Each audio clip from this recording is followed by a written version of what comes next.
নমস্কার, কেমন আছেন সবাই? প্রিয়াঙ্কা লাইফস্টাইলের নতুন আরেকটি ব্লগে আমি প্রিয়াঙ্কা আপনাদের সবাইকে স্বাগত জানাই। আজ দিনটি হলো সোমবার আর এখন বাজে দুপুর 2টো আর এখন থেকেই ব্লগটা শুরু করছি। আজকের তৃষ্ণার বাবার কাজ ছুটি, সেই জন্য মাসকাবাড়ি কিছু বাজার করতে গিয়েছিল।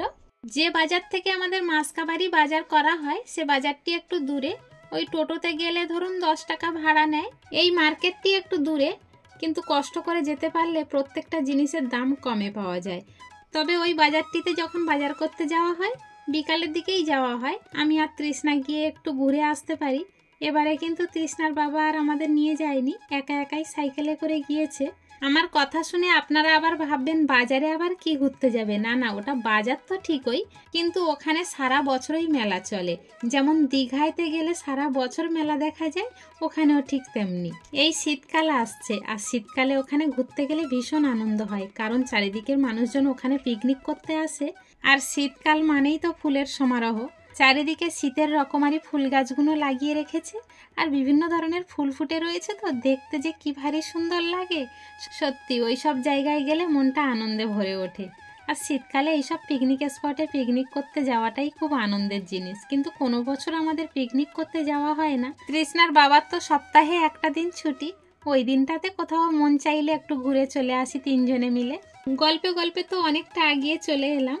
তো যেসব বাজারগুলো এনেছিল এখন তৃষ্ণা আর ওর বাবা মিলে খাটের উপরে সব এক একটা করে পাতিয়েছে, যাতে আমার ভিডিওতে দেখানোর সুবিধা হয়।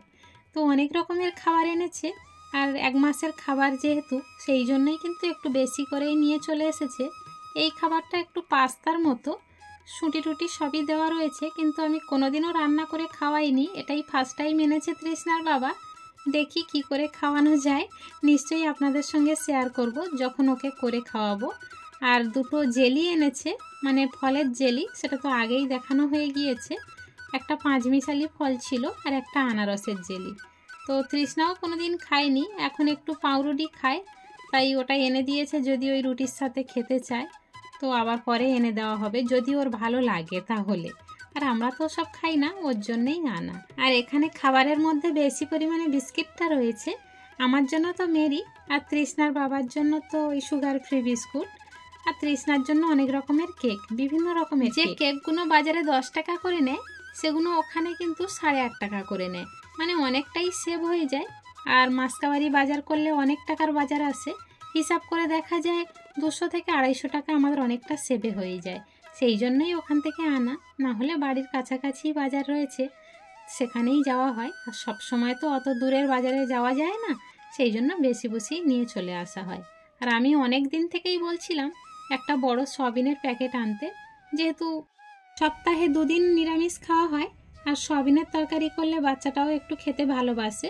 সেই জন্য বললাম সেই যখন বাজারে যাচ্ছ তাহলে একটা বড় প্যাকেটই এনো, খুচখুচ করে দোকান থেকে না কিনে একটা বড় প্যাকেট আনলে অনেকটা সুবিধা হবে, অনেক দিন চলেও যাবে। অনেক বাজার এনে দিয়েছে, দেখে আনন্দও পেয়েছি, কিন্তু কোথায় যে রাখবো সেই চিন্তা করে ভেবে পাচ্ছি না। আসলে ইঁদুরের এতটাই উৎপাত, যেখানে সেখানে জিনিসপত্র রাখা যায় না। এই বালতির মধ্যে করে চাল রেখে দেওয়া হয়, তবুও বালতিগুলো কেটে দিচ্ছে। এত মোটা মোটা বালতি, এই সাদা বালতিগুলো কিন্তু ক্রিমের বালতি, মানে কেকের যে ক্রিম লাগানো হয় সেই ক্রিমের বালতি। এই বালতিগুলোও কেটে নষ্ট করে দিচ্ছে। তবুও 2টো বালতি ফাঁকা ছিল বলে সেই 2টো বালতির মধ্যেই জিনিসগুলো রেখে দিচ্ছি এখন। কিন্তু একটা বালতিতেই তো বিস্কিটেই ভরে গেল, কিন্তু তৃষ্ণার খাবার রয়েছে, একটা সয়াবিনের বড় প্যাকেট রয়েছে। সয়াবিনটা না হয় অন্যান্য কৌটোতে ঢেলে নেওয়া যাবে, কিন্তু তৃষ্ণার খাবারগুলো তো একটা বালতির মধ্যে দিতে হবে। এই লাল বালতির ভিতরটাই দিলাম। চলুন, এগুলো তো গুছানো হয়ে গিয়েছে, এবার এগুলো জায়গা মতো রেখে দিয়ে, তৃষ্ণারও খিদে পেয়েছে, তাই ওকে একটু খাবার বানিয়ে দিতে যাব।